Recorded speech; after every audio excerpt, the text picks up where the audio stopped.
Jean-Yves Lorichès, professeur émérite de littérature française à l'université, auteur d'essais, de fiction, d'autobiographies et d'ouvrages collectifs, ainsi que d'articles sur le roman du XXe siècle et sur le roman contemporain, était samedi 8 février 2025 à la librairie Ombre Blanche. Il y présentait Le destin d'un poète, paru aux éditions Le Temps qu'il fait, ouvrage appartenant à cette série d'écrits dans lesquels il explore une mémoire familiale et personnelle à partir d'archives, de récits, de notes, de souvenirs. Il était en dialogue ici avec Christian Thorel.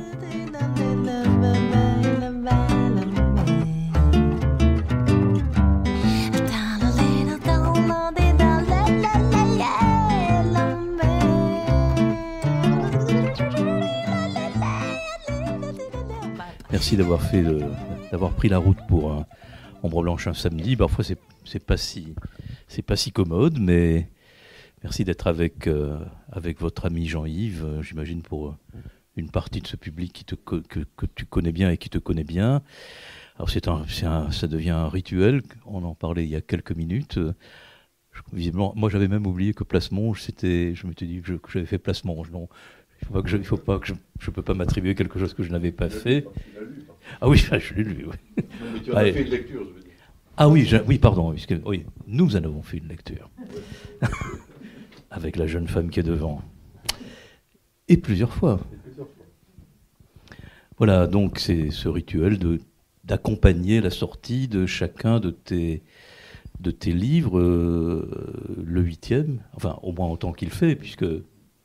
Ah ben oui, tu vois, il y a quand même un livre que je n'ai pas présenté, c'est le livre à la Guépine. Hein, oui. Voilà. Alors il s'appelle Le destin d'un poète. J'imagine que vous avez hésité avec Georges, savoir si vous preniez le titre du livre de ton père, ou on va rentrer dans le sujet, mais donc je ne pose jamais cette question, mais en fait, comment c'est toi qui as voulu Le destin d'un poète ? Oui, tout à fait. Tu m'as promis que tu ne ferais pas des réponses oui, non. Hein. Question suivante. Sinon, moi, je n'ai pas assez de questions. Hein. Donc, je peux développer sur le titre, si tu veux. Mais... Voilà, donc, bon, comme tu le sais, j'écris un peu, pour ne pas me tromper, un conducteur un peu précis, mais voilà. Et comme tout bon conducteur, justement, on va commencer par jeter un œil dans le rétroviseur. Et le rétroviseur, c'est Place Monge, qui est un peu le roman des origines, pour plagier un titre bien connu, et qui était un peu les archives d'un placard. Pas le même placard, pas l'armoire. Voilà, il y a eu Les Pas de l'ombre, ça c'est toujours, parce qu'on peut toujours le trouver, c'est dans La lumière du père, qui est cet enfant orphelin de la Place Monge. Voilà, il y a eu Les Brisés sur le père, l'enfant, toi-même donc, la maison, les livres, un peu les odeurs, on y viendra.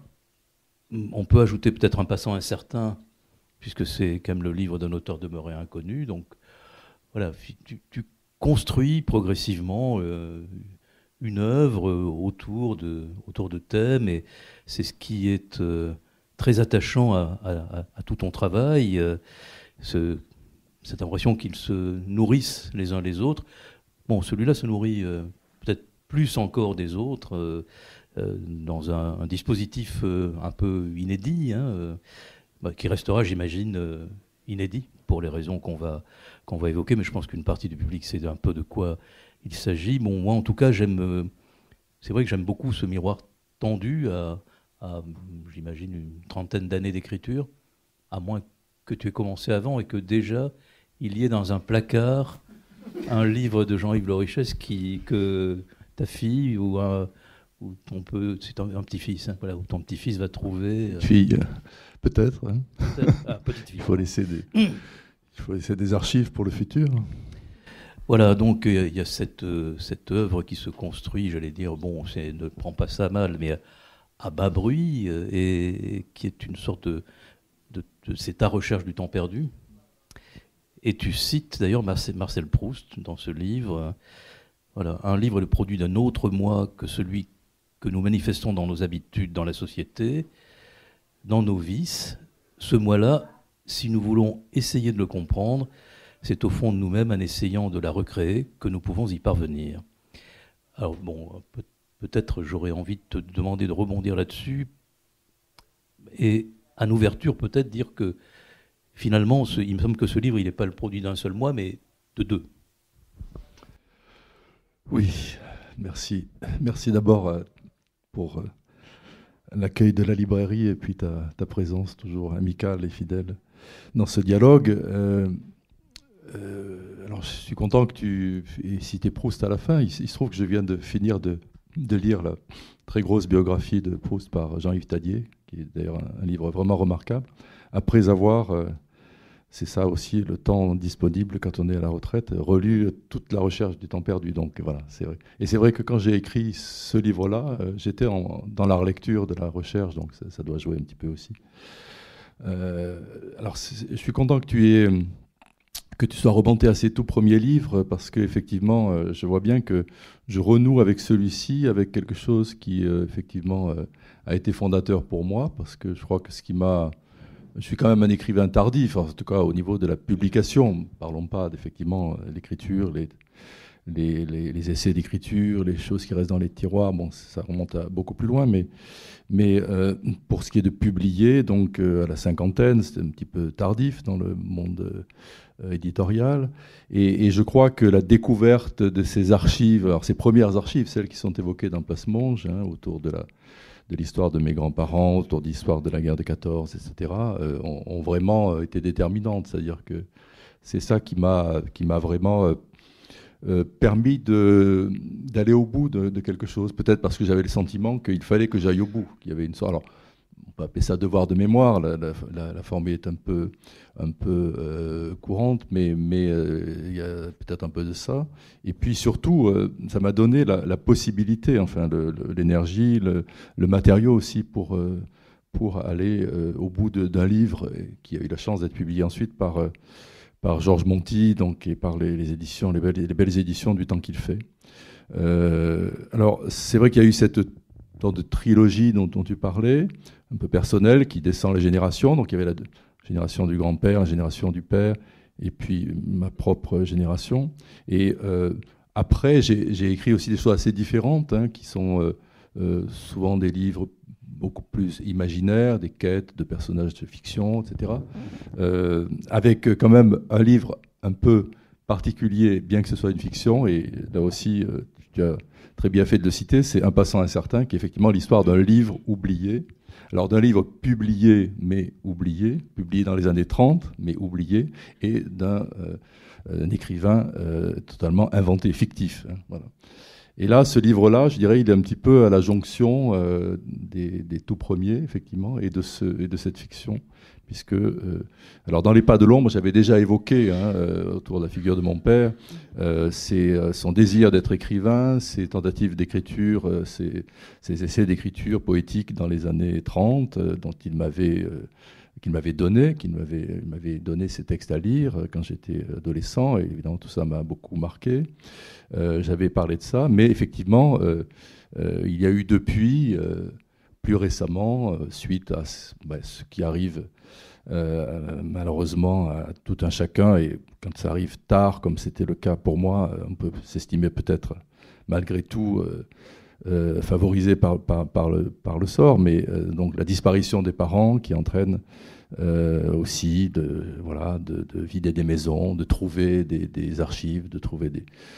Et en ce qui concerne donc ce livre-là, ça a été, je crois qu'on peut le dire sans déflorer, de toute façon c'est ce que la 4e de couverture nous dit, donc ça a été la découverte effectivement d'un manuscrit complet, d'un roman écrit par mon père dans les années 1950, donc dactylographié à la machine à écrire, comme on faisait à l'époque, une machine à écrire que j'ai bien connue, une machine à écrire en bakélite noir, tout à fait la machine à écrire des écrivains américains de la série noire, telle qu'on la connaît et l'imagine. Et évidemment, ce livre m'a beaucoup intéressé. Je l'ai lu évidemment d'une manière absolument pas objective, parce que c'était quelque chose d'extraordinairement impliquant du point de vue affectif, mais avec aussi quand même mon regard d'amateur de romans et aussi professionnellement dans le métier de la critique littéraire, donc malgré tout aussi comme cela, mais avant tout comme un lecteur engagé affectivement. Et voilà, je l'ai lu, j'ai trouvé aussi d'autres manuscrits, le manuscrit d'une pièce de théâtre dérivée de ce roman, le manuscrit de nouvelles également, j'y fais rapidement allusion, donc qui m'ont confirmé que quelque chose que je savais un petit peu, puisque mon père m'avait toujours dit qu'il avait essayé d'écrire un roman dans les années 50, mais que ce roman finalement ne le satisfaisait pas et qu'il l'avait détruit.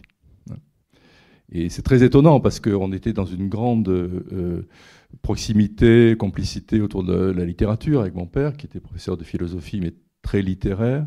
Mais là, non, il avait gardé ça pour lui, mais il ne l'avait pas détruit. Donc je l'ai trouvé. Je ne peux pas m'empêcher de me dire qu'il savait que je le trouverais. Sinon, il l'aurait détruit. C'était pas difficile. Voilà.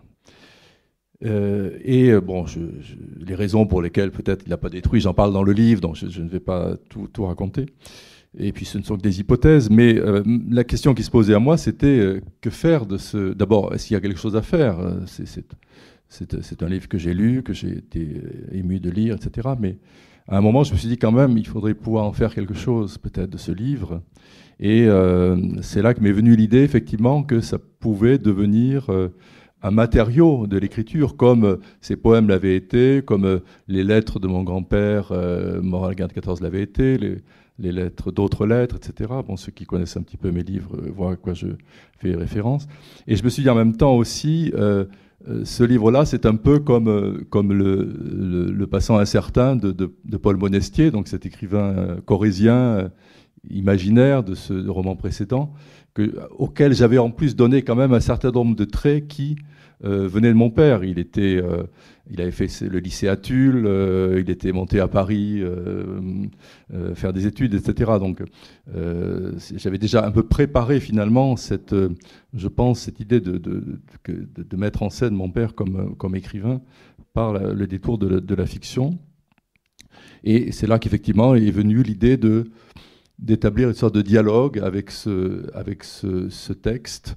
Et la difficulté, c'était évidemment, mais on va en reparler certainement, c'était évidemment de trouver une forme qui permette d'intégrer le texte de mon père tout en me ménageant à moi-même suffisamment d'espace pour pouvoir m'exprimer, pour pouvoir exprimer ce que j'éprouvais, pour pouvoir exprimer ce à quoi ce livre me faisait penser sur différents plans, de la mémoire, de la culture littéraire, etc. Et donc ça a donné ce livre effectivement assez différent des précédents. Alors celles et ceux qui sont ici et qui te connaissent et qui sont déjà venus à des rencontres savent que les dialogues que nous avons, on tourne autour et surtout pas raconter. Puis ce livre est peut-être encore plus compliqué à raconter puisque c'est un livre quand même à deux voix et bon, tu viens de le dire, il procède à nouveau de généalogie, enfin de quête d'une généalogie et de l'archive familiale. Mais donc c'est un livre à deux voix dont tu exposes les origines et tu viens de dire là juste le hasard qui t'a fait tomber d'une certaine façon, le hasard, bon, qui n'est finalement pas un hasard, tomber sur ce manuscrit. Moi j'avais posé un certain nombre de choses à évoquer avec toi, de thèmes, de thématiques, et j'ai essayé, comme d'habitude, de les mettre en ordre. Finalement, on va peut-être commencer par les lieux, ce qui permettra peut-être de voir comment ces lieux qui sont toujours très importants dans tes romans, que ce soit dans tes romans et dans tes études, que ce soit la Provence de Giono ou les Pyrénées orientales de Claude Simon, c'est dans le Jura, c'est ça, Simon, oui. C'est ça, dans le Jura. Et donc, pour toi, la Corrèze, la Creuse, voire la Provence, pour Opedette par exemple.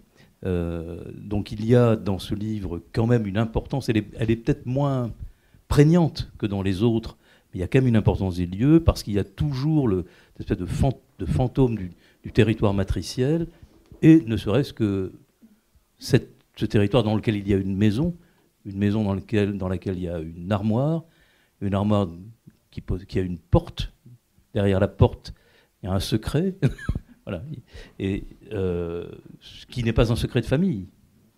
Voilà. Et donc peut-être t'entendre et juste lire à ce propos je composerai de lecture de très courts extraits. Voilà, tu écris au tout début, tu vois, donc on aborde le roman. On aborde le roman. Bon, bonne question. Plus tard, je devais être étudiant en lettres. Il m'avait dit avoir tenté d'écrire un roman après la guerre, mais qu'il ne le satisfaisait pas et qu'il avait détruit. Bien plus tard encore, dans les années 2000, alors que très âgé et affaibli, il ne pouvait plus se rendre dans la maison familiale où il avait grandi, en Corrèze, j'y passai quelques jours et entrepris d'explorer les placards, secrétaires, armoires, remplis de cette pénétrante odeur d'humidité qui semble l'odeur même du temps. On va s'arrêter sur l'odeur même du temps parce que c'est une magnifique expression, c'est d'ailleurs le nom d'une librairie à Marseille.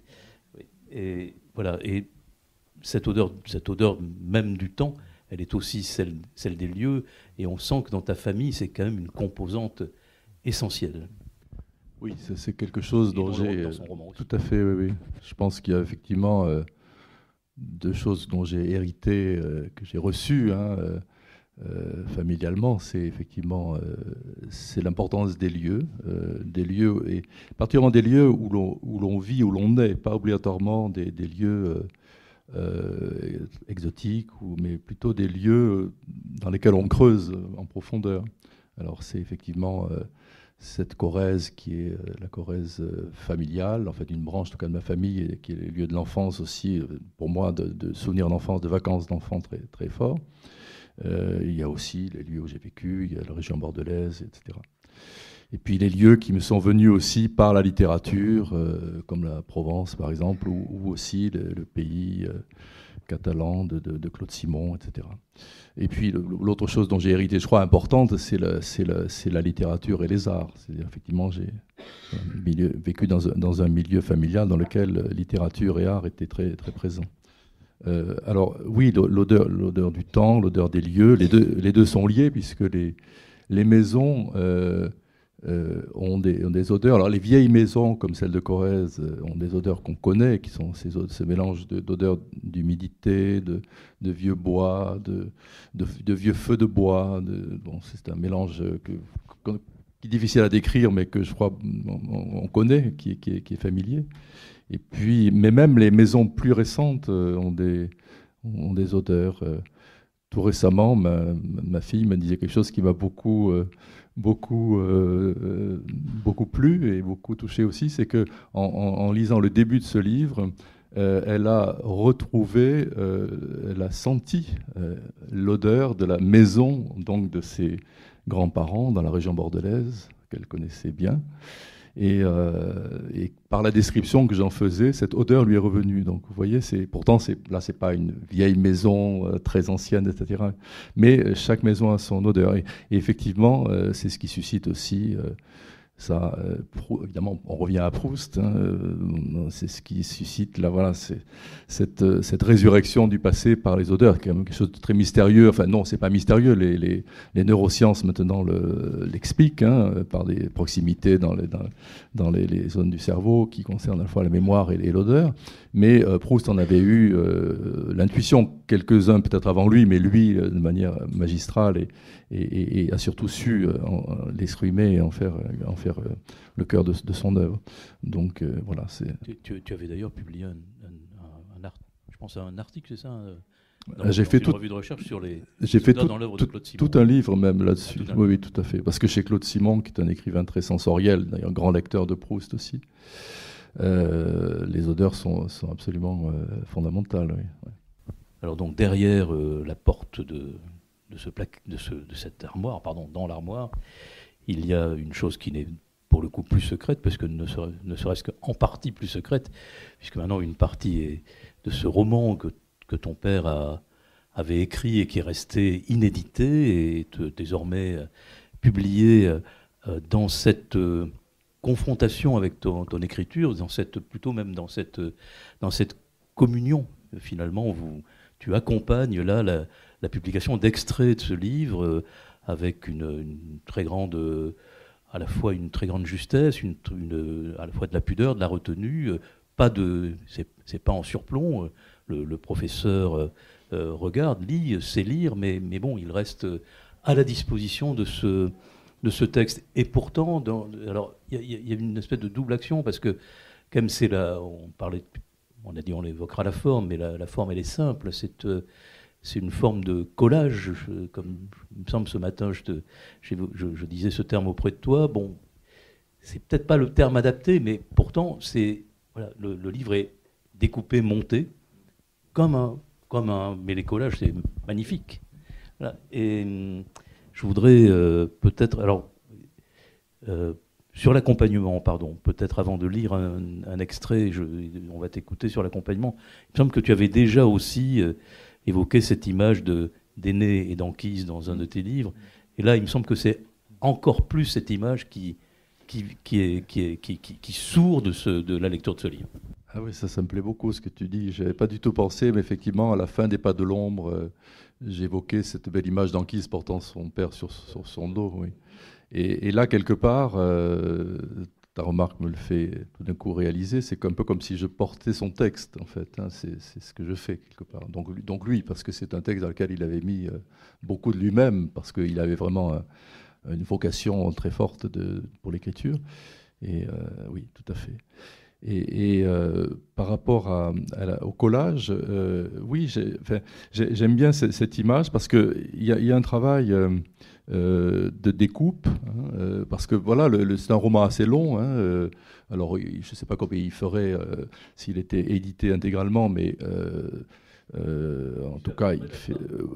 Voilà, il fait dans les 150 pages à peu près dactylographiées, à peu près 2 fois, oui, je pense, oui, à peu près.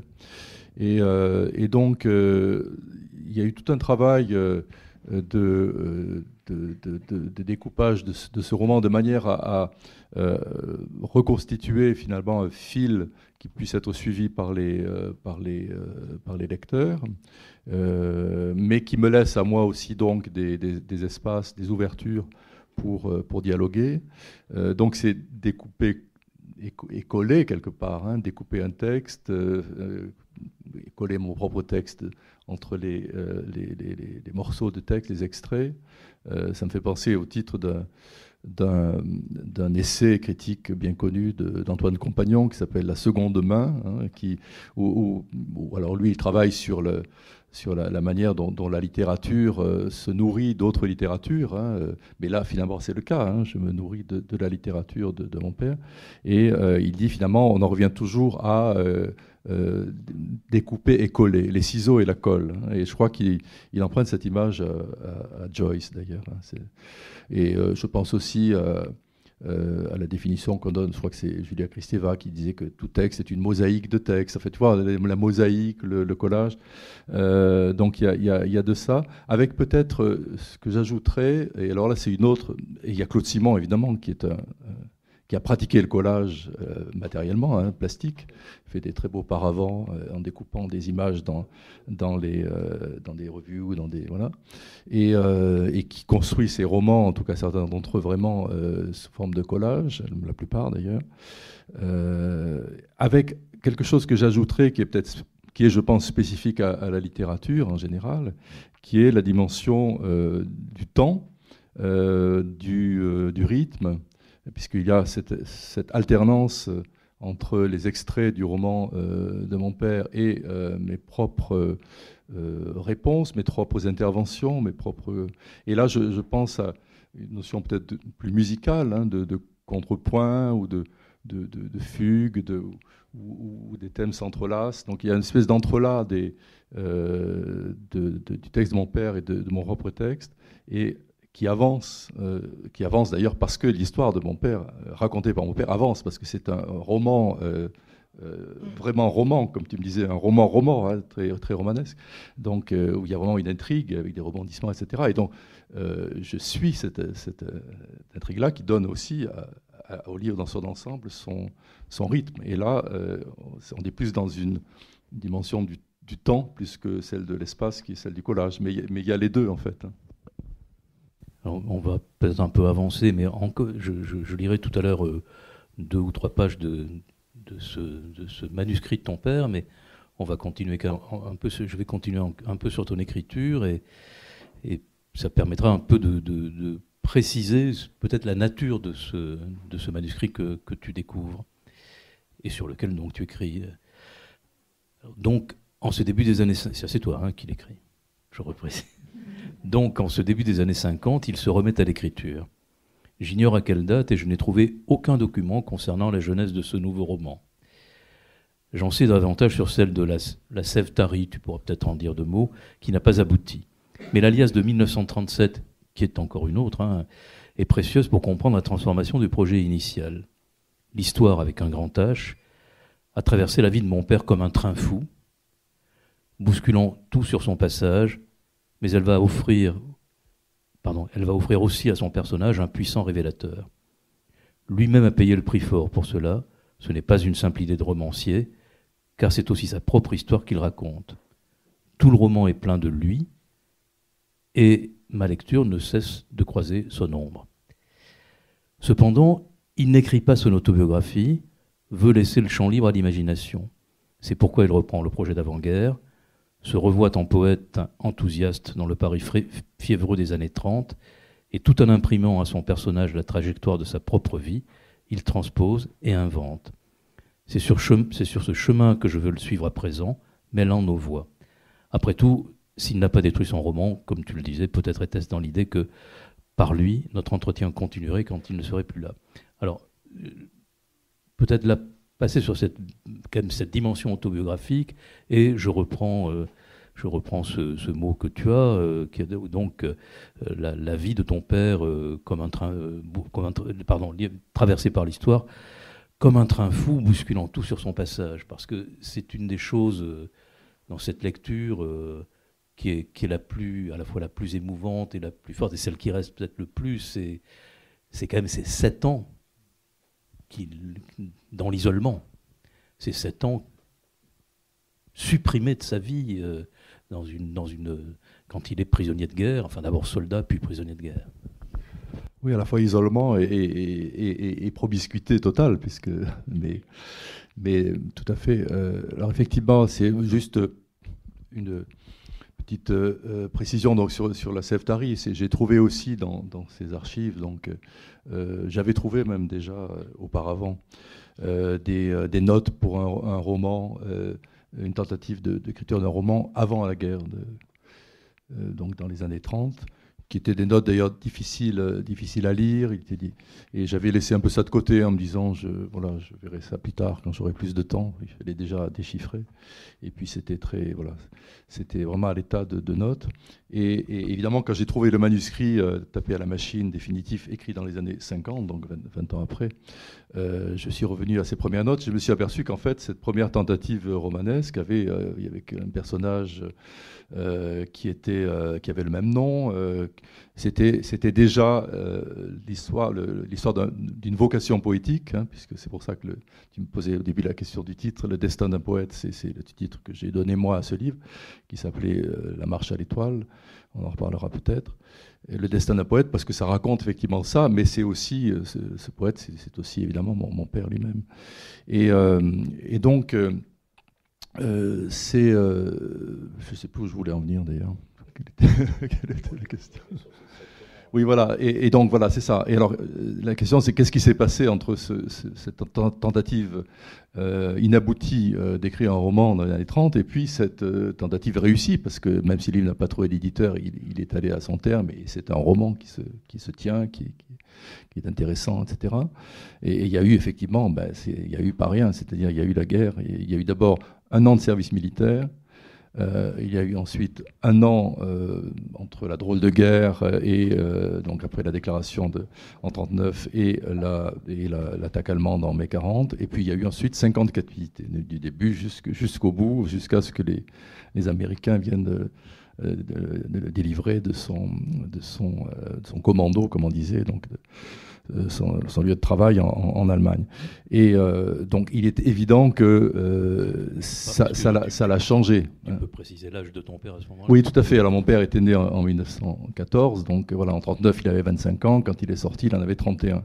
Donc entre 25 et 31, je veux dire, voilà, quel que soit votre âge, vous savez très bien que ce sont des années absolument décisives dans une existence, et ce sont des années effectivement entre parenthèses complètement, hein, déjà de toute façon coupées donc de toute possibilité de faire des projets, de toute possibilité de faire des rencontres, de toute possibilité d'accéder à un métier. Alors quand mon père est parti à la guerre, il avait fait des études de philo, mais il n'était pas encore professeur, donc il n'avait pas non plus de métier, il n'était pas marié, il n'avait pas d'enfant, ce qu'il a toujours présenté d'ailleurs comme une chance, parce que c'était pire finalement de laisser derrière soi une famille.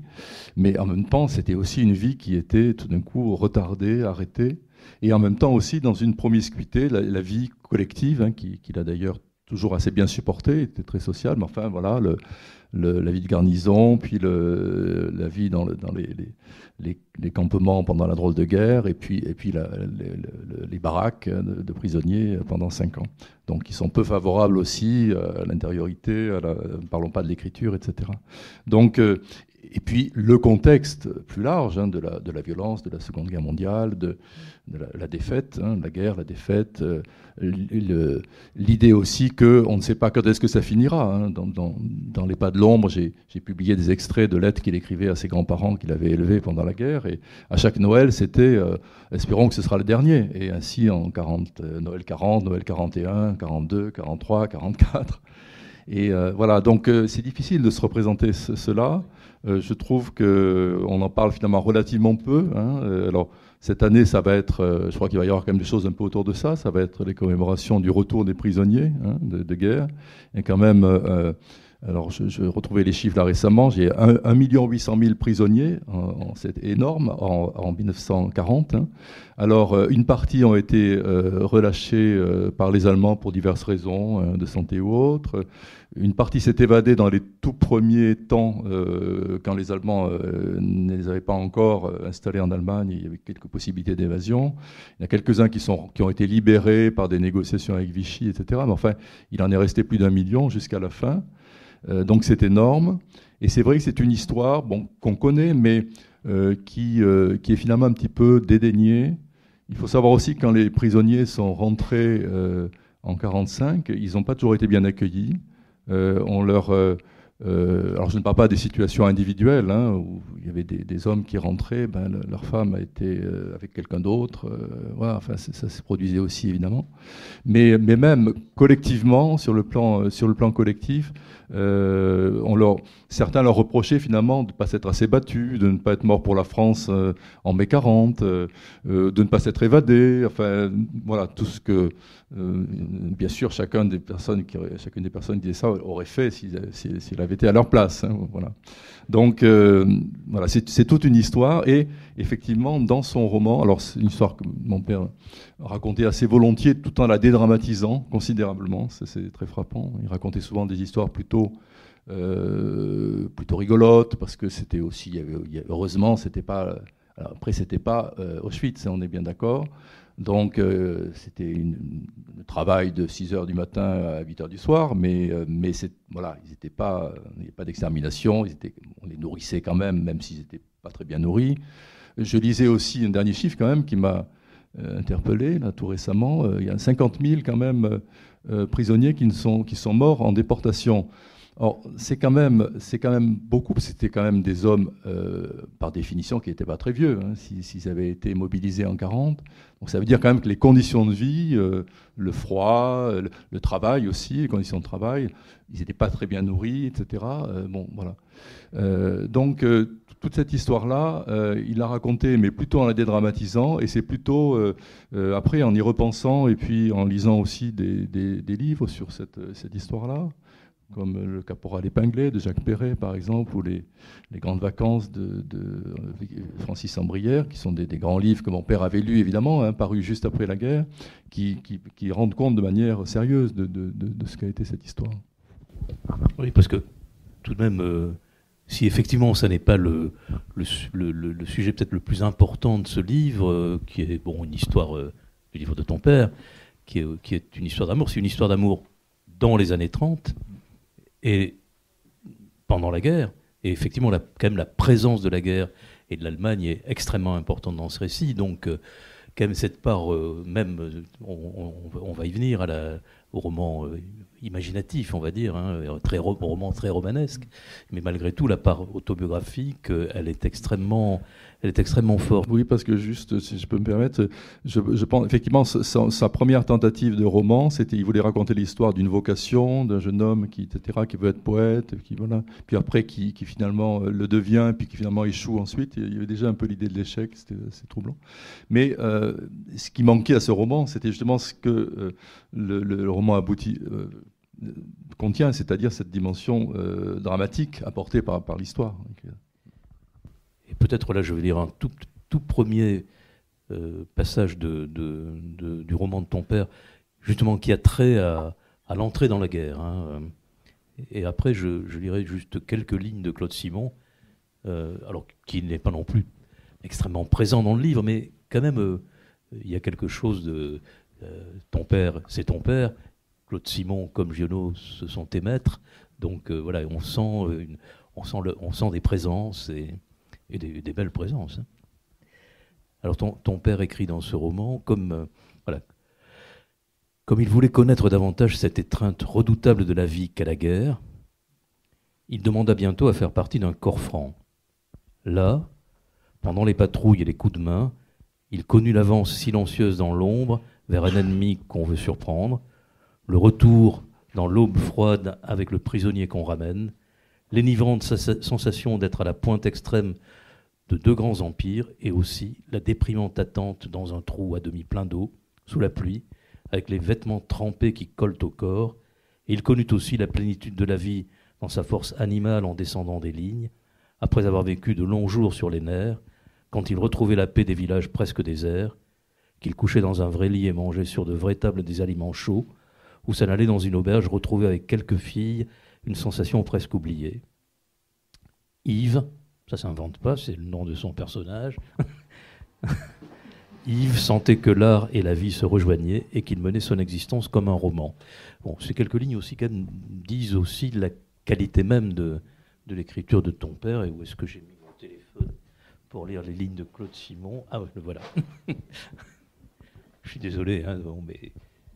Il a déjà fait sur Giono. Bon, ah ben voilà, mais c'est le coup de Giono. On va l'appeler le coup de Giono, maintenant ce sera le coup de Simon.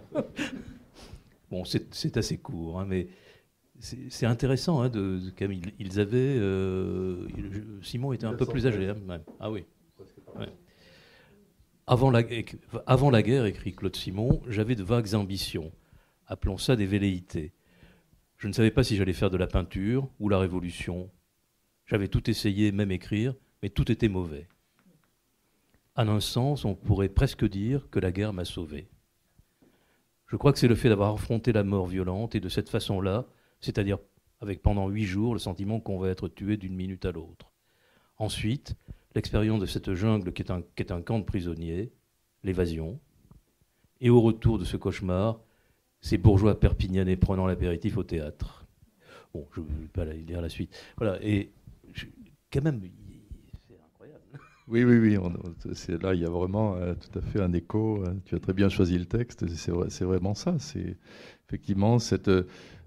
alors, c'est vrai que j'ai le même sentiment quand il dit que la guerre l'a sauvé. Je crois que j'ai même repris la formule, d'ailleurs, sans obligatoirement penser à Simon, mais ça devait être une réminiscence dans mon propre texte. Alors, ça peut paraître paradoxal, parce que sauver à ce prix, c'est quand même un prix cher payé. Mais quelque part, effectivement, pour ceux qui...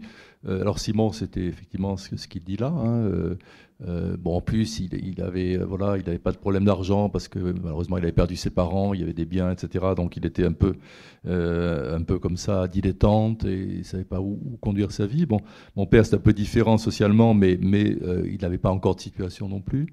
Et effectivement, la guerre, à la fois, a été une cassure terrible, mais en même temps a aussi alimenté, je crois, en eux beaucoup de choses, enfin, a suscité des affects, a suscité des expériences. celle de la guerre elle-même, celle de la captivité, l'expérience de l'histoire vécue, qui les ont transformés. Alors avec aussi, sans doute, la perte de quelques illusions, hein, on en reparlera aussi peut-être, mais aussi une manière une maturation accélérée en fait par le processus même des événements vécus.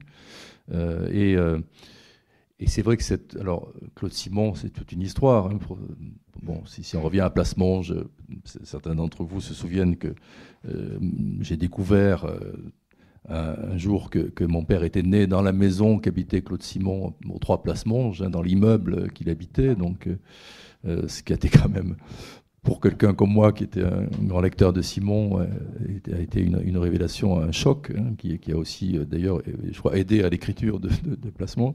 Mais les analogies sont multiples, hein, c'est très, très, très troublant. Donc, dans leur propre histoire, dans l'histoire des parents, puisque mon père, comme Claude Simon, a perdu son père à la guerre de 14, sa mère de maladie quelques années après, donc élevé par des grands-parents, etc. Et là, cette analogie à nouveau dans l'expérience. Alors, l'analogie, bon, il y a des millions de jeunes Français qui ont vécu cet épisode de 40, mais ce qui est particulier là quand même, c'est qu'effectivement, dans les 2 cas, ce sont des hommes qui ont la passion de l'écriture, de la littérature, et qui donc vivent les événements aussi à travers le prisme de la littérature. Hein. D'où comme mon père écrit qu'effectivement, dans cette expérience des premiers combats, il y a quelque chose que son personnage, et c'est lui, veut vivre comme une expérience, comme un roman. Hein. Donc c'est déjà porteur d'un roman à venir. Alors chez Claude Simon, ça donnera La Route des Flandres. Alors évidemment, on est dans un autre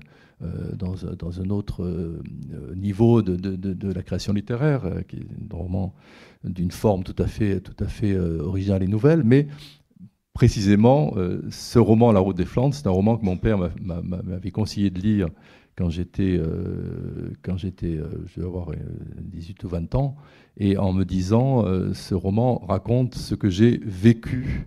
Et il donnait au mot vécu son plein sens, c'est-à-dire pas simplement ça raconte les événements, mais ça raconte ce que j'ai ressenti, les odeurs, les sensations physiques. Hein, pour ceux qui connaissent Claude Simon, voilà, c'est une écriture très sensorielle de la mémoire et de la sensation. Et donc, il avait reconnu finalement dans La Route des Flandres, quand il l'a découvert en 1960 à sa parution, c'est-à-dire à peu près 5-6 ans après l'écriture de son propre roman, qui est beaucoup plus classique dans sa forme, il avait découvert finalement ce que l'invention d'une nouvelle forme pouvait transmettre de la réalité du vécu. Lui, il ne l'avait pas trouvé, mais on peut difficilement le lui reprocher, parce que voilà, Claude Simon, c'est quand même pas n'importe qui, et il n'y a pas beaucoup de Claude Simon dans la même génération. Voilà.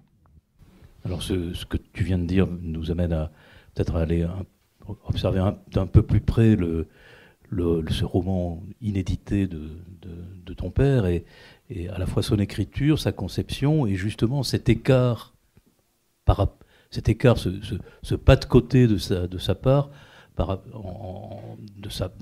sur ce qu'il aimait lui observer et lire, c'est-à-dire bon, le résultat d'une certaine modernité. Alors je vais lire quelques lignes là que tu écris à ce propos toi-même. Sa conception de la poésie est celle qui s'exprimait dans les poèmes de jeunesse qu'il m'avait donné à lire, donc qui sont des poèmes des années 30. C'est ce jeune homme d'avant-guerre qu'il cherche à retrouver dans les 2 premières parties de son roman, par-delà les aménagements du romanesque, renouant avec celui dont l'histoire l'a violemment séparé, lui tendant la main par-dessus ces années qui comptent double ou triple, ou sont peut-être même incommensurables, pour ensuite lui faire traverser ce qu'il a lui-même traversé.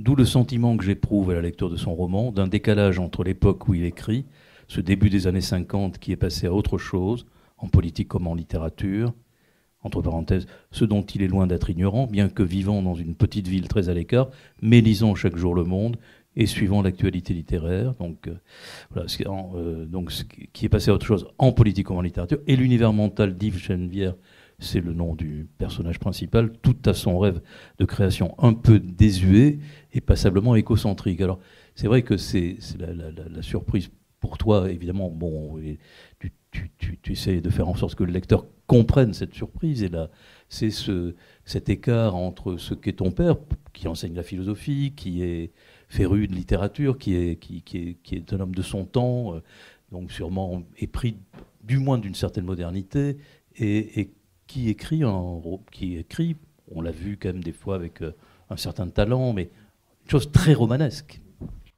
Oui, tout à fait. C'est quelque chose qui m'a à la fois intéressé, troublé, et que j'ai essayé d'expliquer un petit peu dans le livre, parce que mon père, effectivement, était un intellectuel, vraiment, au sens fort du terme, hein, c'est-à-dire qu'il s'intéressait à la fois aux idées, à l'actualité aussi. Voilà, c'était un grand lecteur du monde, pratiquement depuis sa création, etc.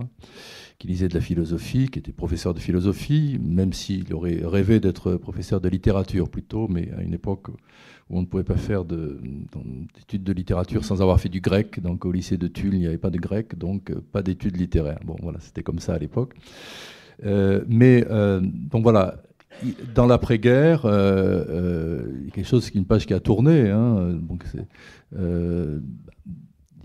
voilà, il y a la présence de Sartre. Hein. Sartre a publié Les Chemins de la Liberté, donc très marqué par le roman américain. Il y a ce qu'on a appelé les hussards aussi, Roger Nimier, le hussard bleu qui parle d'ailleurs, alors non pas de la guerre, mais de l'occupation de l'Allemagne juste après la guerre. C'est le tout début du nouveau roman. Hein. Je recherchais les dates, mais les gommes de Rob Grillet, que mon père a lu avec beaucoup d'enthousiasme à l'époque, c'est 1953, donc c'est quand même vraiment là. Et il lit tout ça. C'est pas du tout qu'il en est ignorant, parce qu'on pourrait dire, voilà, il écrit du roman assez traditionnel, parce que à l'époque, beaucoup de gens écrivaient du roman traditionnel. Il faut pas non plus. C'est intéressant du point de vue de l'histoire littéraire, parce que une fois que l'histoire littéraire a fait son travail de filtre, c'est-à-dire qu'on retient ce qui était le plus novateur à l'époque, hein, c'est pareil pour tous les siècles, hein, j'imagine qu'au 19e siècle c'est pareil, on retient ce qui était le plus novateur et puis on oublie que ça représentait peut-être 1% de ce qui se publiait et que tout le reste était sans doute pas du tout sans intérêt, et était lu d'ailleurs avec intérêt par des lecteurs de l'époque, mais effectivement n'apportait rien de nouveau, reprenait des formes plus classiques, ce qui n'empêchait pas que ce soit intéressant, mais ça n'a pas été retenu. Donc je pense qu'il y a effectivement un décalage, mais qui s'explique, hein, je pense, entre l'intérêt qu'avait mon père pour ce qu'on appellerait aujourd'hui la modernité, bon, qui d'ailleurs maintenant est devenue assez classique, cette modernité de l'après-guerre. Il va y avoir Claude Simon. Bon, Claude Simon, c'est un petit peu après que mon père écrit, plutôt 54-55, mais enfin, Claude Simon commençait à écrire dans ces années-là et à publier. Donc il s'intéresse à tout ça, mais quand il écrit un roman, d'abord sur un personnage qui effectivement lui est proche, qui a une vocation poétique très marquée par Baudelaire, par Rimbaud, par Mallarmé, c'est-à-dire toute la grande génération symboliste qui évidemment est encore très présente dans la culture des écrivains dans les années 30 et même évidemment au-delà. Mais qui n'est pas la poésie, c'est pas le surréalisme, c'est pas la poésie d'avant-garde des années 20, c'est plutôt la grande poésie d'avant-garde de la fin du 19e siècle. Et donc son personnage de poète a cette passion pour ces poètes-là, ce sont ses modèles, parce que lui-même, mon père, donc dans cette année-là, avait cette passion pour ces écrivains-là. Et quand il écrit dans les années 50, je crois que quelque part, il renoue avec cela, et c'est une manière pour lui de revisiter finalement sa propre histoire, sa vocation poétique, ses tentatives poétiques, puis effectivement à la traversée des événements historiques, mais ça le conduit finalement à regarder plutôt en arrière du point de vue, disons, de la forme littéraire, c'est-à-dire d'utiliser les moyens littéraires qu'il maîtrise très bien. C'est un roman qui est vraiment bien écrit, bien construit, mais qui sont quelque part ceux de l'avant-guerre. Et ça, moi, ça m'a intéressé après m'avoir un peu troublé parce que je trouvais ce décalage entre un père qui était un admirateur de la route des Flandres, mais qui 5 ans avant, finalement, écrivait un roman beaucoup plus classique. Mais bon, cela dit, Claude Simon lui-même a commencé par écrire un ou deux romans assez classiques, mais peut-être malgré tout, je pense, pour les connaisseurs, des romans comme Le Tricheur, son tout premier roman écrit en 1945, je parle de Claude Simon, publié en 1945, c'est quand même déjà très marqué par le roman américain. Alors, chez mon père, on ne le sent pas vraiment, alors qu'il connaissait le roman américain. Peut-être tu peux dire quelques mots de l'intrigue, parce que bon, c'est un roman avec 3 personnages principaux. Voilà, alors le personnage principal s'appelle Yves Chenevière, effectivement, et c'est un jeune corésien, hein, donc voilà, fils d'un notaire qui très vieille France, et très autoritaire, qui ne voit pas d'autre destinée possible pour son fils que de devenir notaire comme lui. Or, ce jeune homme a, lui, une vocation tout autre, qui est une vocation de poète. Il veut devenir poète, et c'est donc cette quête de la vocation poétique. Fondamentalement, il y a ensuite une histoire d'amour qui va se greffer sur cela, hein, très habilement d'ailleurs, dans la construction de l'intrigue. Mais d'un bout à l'autre du roman, c'est quand même avant tout l'histoire d'une vocation poétique, et d'une vocation poétique réussie, puisque effectivement, c'est le destin d'un poète qui parvient à devenir poète malgré les drames, hein, qui, aussi bien du côté de l'intrigue amoureuse que du côté de la rencontre avec l'histoire, vont se mettre en travers de son chemin. Voilà, en gros. Alors peut-être ce sera là, et après on va laisser la parole aux questions de la salle. Je vais quand même lire 1 page et demie de ce roman, qui a peut-être, ça te permettra peut-être de rebondir aussi sur un élément qui est important, parce qu'il y a la question de cette présence de la guerre et donc de la captivité, mais il y a aussi avant celle des années 30, et il y a une ambiance années 30 qui est intéressante, et notamment, bon, on va le comprendre vite, comment un enfant de la petite bourgeoisie de province peut à un moment donné s'éveiller aussi à des questions et à des questions sociales. Alors, tu veux le dire, il est dans une... Il est attiré par un ami. Oui, dans une réunion politique, c'est un peu avant le Front populaire, donc on est vraiment dans l'ébullition politique des années 35. 34, hein, je crois. 4, oui. Peu à peu, la salle se remplissait. Yves serra des mains d'ouvriers et causa avec eux. Il regardait avec un respect admiratif cette espèce sociale qu'il ne connaissait guère que de loin, et qui, d'après ce qu'on lui disait, devait bâtir l'avenir. Ce qui le frappait le plus chez eux, c'était leurs mains, lourdes, souvent déchirées et toujours pesant de tout leur poids, comme un objet inerte, là où elles se trouvaient. Pourtant, elles roulaient aussi habilement une cigarette. C'étaient des mains apaisées. Il avait honte des siennes, légèrement bronzées, fines, nerveuses, sans cesse en mouvement, des mains vivantes mais aussi inquiètes. Et puis sur elles, pas une égratignure.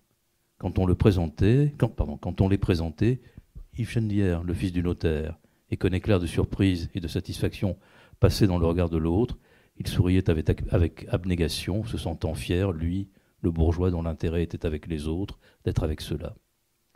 Et il aimait regarder ces visages moins mobiles que ceux qu'il avait coutume de voir, ses yeux plus tranquilles parce qu'habitués aux objets matériels qui ne mentent pas, ses corps souvent déformés, toujours durcis par le travail et tendus par l'effort pour comprendre une idée, une abstraction savante. Parfois, malgré son préjugé favorable, il sentait bien chez eux une jalousie de mauvais aloi à l'égard de ceux qui les dépassaient, mais il se consolait en pensant que dans un groupement ouvert à tous, il y a forcément une lie. Quelques orateurs parlèrent, flattant consciemment ou non les passions qu'ils connaissaient bien. La foule gronda de contentement. M. Chenevière pensait que ces hommes politiques étaient tous des arrivistes qui abusaient des pauvres gens. Yves ne le croyait pas. Le monde tel qu'il le voyait resplendissait de sincérité. Quand ce fut fini, bon, voilà, ça c'est... Et alors tu écris, juste après ça, toi tu reprends la parole, donc tu accompagnes. Hein. Écrivant dans l'après-guerre, mon père se souvient de ses convictions de jeunesse, mais avec le recul de l'histoire qui est passée par là. Non qu'il les ait reniés, mais on devine au regard qu'il pose sur son personnage et sur son ami qu'il est désormais moins naïf. Il a eu le temps de réfléchir pendant 6 années de guerre et de captivité. Je pense à Claude Simon, dont la première partie de l'existence fut si semblable à celle de mon père, le mariage d'amour des parents, le père tué à la guerre, la mère morte de maladie quelques années plus tard, la débâcle de mai-juin 40, le camp de prisonniers. Bon Dieu, mais que nous étions jeunes, se répète le brigadier de l'Acacia, allongé dans le train de nuit qui l'emporte vers son centre de mobilisation, remuant ses souvenirs d'un voyage en Europe accompli 2 ans plus tôt. C'est quand même là aussi cette rupture, ces années 30 qui sont des années encore d'espoir et la rupture de la guerre. Enfin, nous qui vivons dans un temps très incertain, on pourrait peut-être en tenir des leçons. Oui, ça c'est quelque chose que j'ai trouvé vraiment intéressant aussi dans ce roman, donc La Marche à l'étoile. Et qui, je pense, vraiment peut intéresser aussi aujourd'hui comme témoignage. Alors il y a la captivité, mais il y a aussi effectivement les années 30, cet enthousiasme politique. Donc mon père, ça aussi, m'en parlait, mais là, je le retrouve à travers des scènes romanesques, comme cette scène, effectivement, où Yves Chenevière va dans une réunion où il est manifestement socialement déplacé, mais en même temps, finalement, assez flatté, finalement, d'être vu comme celui qui est capable de rompre avec son milieu et d'aller vers le peuple. J'aime bien beaucoup le passage sur les mains, sur le corps des ouvriers, des paysans, des gens qui travaillent, et cette espèce de gêne qu'il a par rapport à ses propres mains trop fines, etc. Enfin, je trouve que c'est très beau. Et effectivement, j'ai retrouvé par exemple une lettre aussi qu'il écrivait à ses grands-parents, que je cite, et en recherchant la date précise de cette lettre, parce qu'il n'y avait pas l'année, mais il y avait, j'ai découvert que c'était, en fait, il avait écrit cette lettre le jour même du second tour du Front populaire, des élections qui ont amené la victoire du Front populaire. Et là, il écrit en fait à son grand-père en commentant l'actualité politique corrézienne, où on pensait que le socialiste ne passerait pas parce qu'on pensait que voilà, il y aurait une alliance qui ferait qu'il serait bloqué. Et en fait, il va passer. Et évidemment, le grand-père de mon père était plutôt conservateur, hein, même s'il n'était pas du tout comme le père de Yves Chenevière, qui est un personnage pas sympathique, hein, alors que le grand-père était manifestement l'était beaucoup plus. Mais bon, voilà, il n'était pas à la pointe du progrès social. Et donc voilà, c'est cette manière aussi de retrouver, de faire roman à partir quand même d'une mémoire historique, mémoire politique, que je trouve intéressante et qui fait partie aussi enfin, c'est un roman de formation, hein, aussi, typiquement d'apprentissage, hein, apprentissage amoureux, apprentissage politique, apprentissage de l'histoire, apprentissage de la littérature.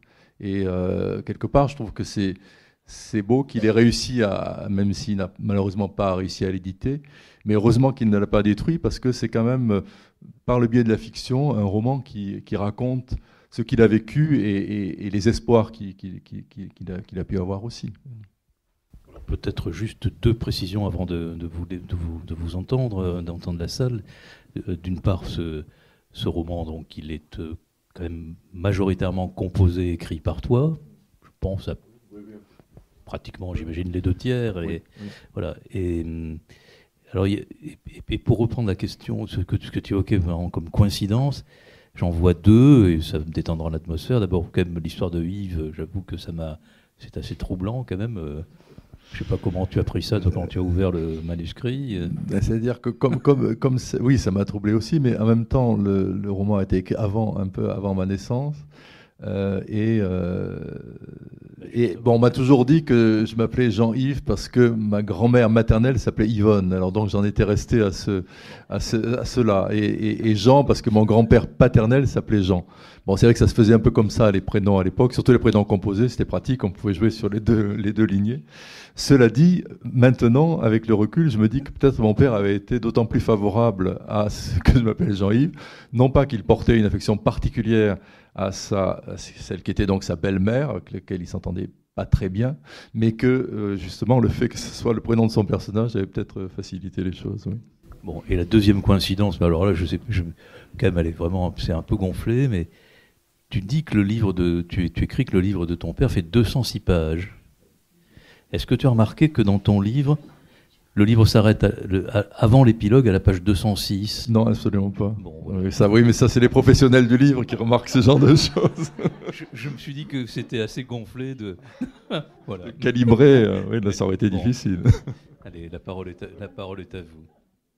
Je voudrais savoir le regard que tu portes sur ton propre style et sur ce problème, sur ces notions-là de modernité et de classicisme.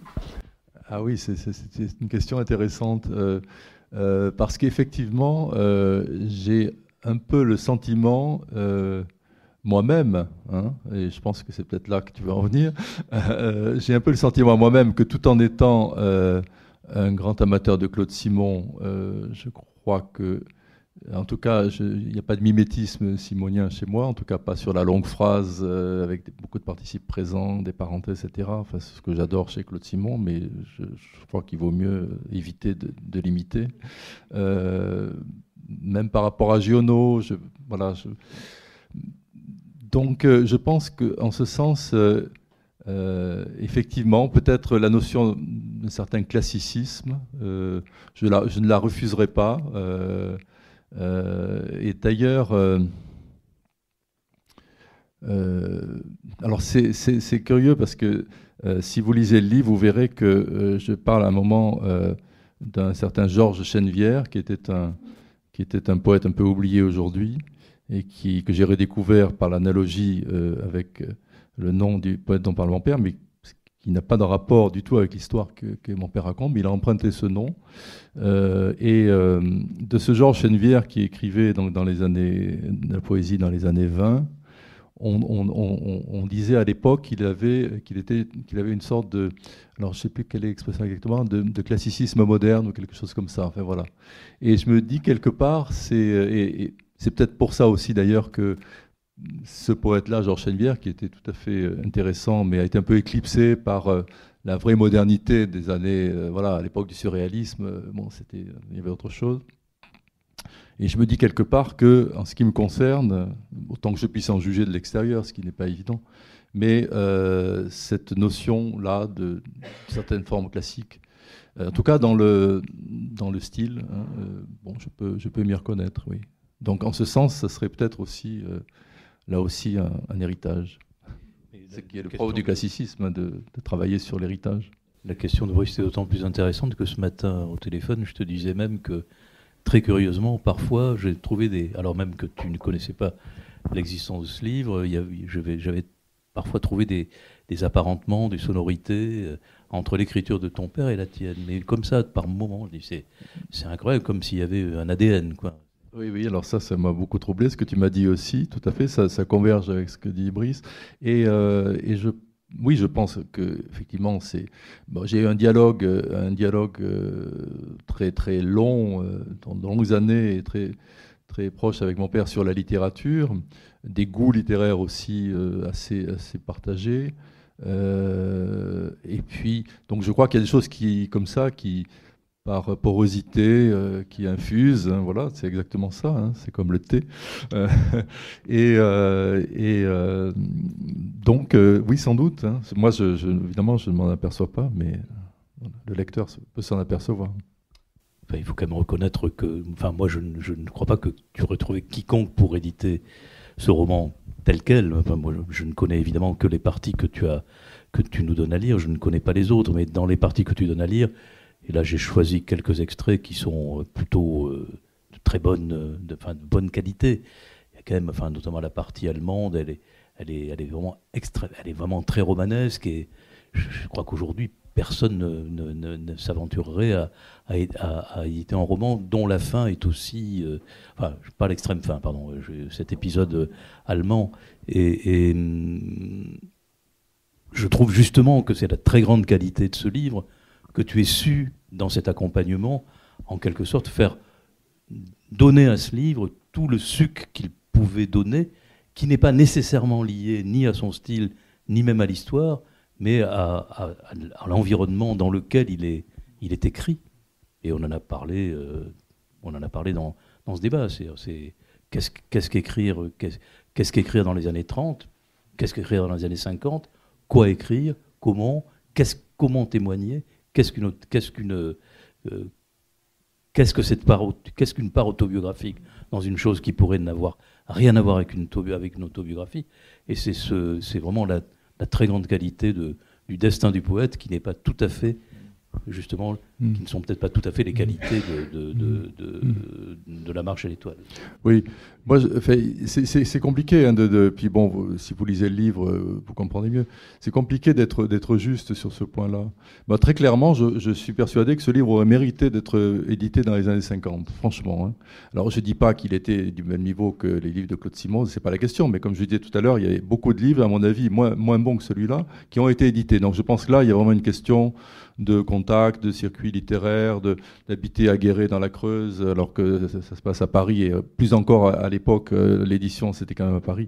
Un autre point aussi, hein, que ça parle de la guerre et qu'en 1954-55, les gens, ils n'ont plus envie d'entendre parler de la guerre de 40, ils sont passés à autre chose. On est dans voilà, dans la réconciliation. Voilà, on est dans la réconciliation. Il y a de nouvelles guerres aussi. Hein. Il y a la guerre d'Indochine qui vient de se finir. Bon, après, voilà, l'Algérie va commencer. Donc, donc je pense que ça joue aussi. Ça a joué après la guerre de 14. Hein. Il y a des livres comme ça qu'à un moment, les gens... Bon, il y a les premiers livres sur la guerre de 14 après, puis après, on ne veut plus en entendre parler. Bon.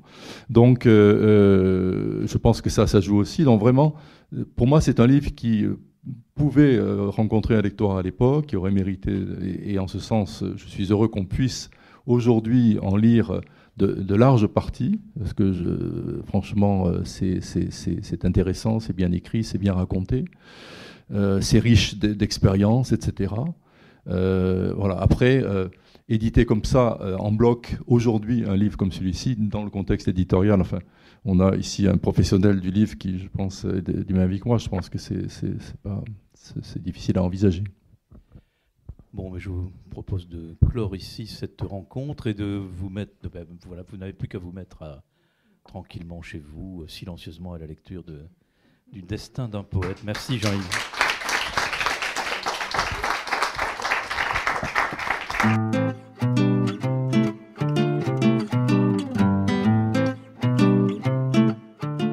Vous venez d'écouter Jean-Yves Lorichesse à la librairie Ombre Blanche à l'occasion de la parution de son livre Le destin d'un poète aux éditions Le Temps qu'il fait. Jean-Yves Lorichesse est l'auteur de 8 romans et autobiographies chez cet éditeur, tels que Place Monge, Les Brisés, Un passant incertain. Il a aussi publié des essais comme Ligne de terre, Écrire le monde rural aujourd'hui, en 2020 aux éditions Classique Garnier. Cette rencontre a été enregistrée samedi 8 février 2025 et réalisée et mise en onde par Radio Radio en collaboration avec Radio Radio Plus et Radio Terre.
中学生们这么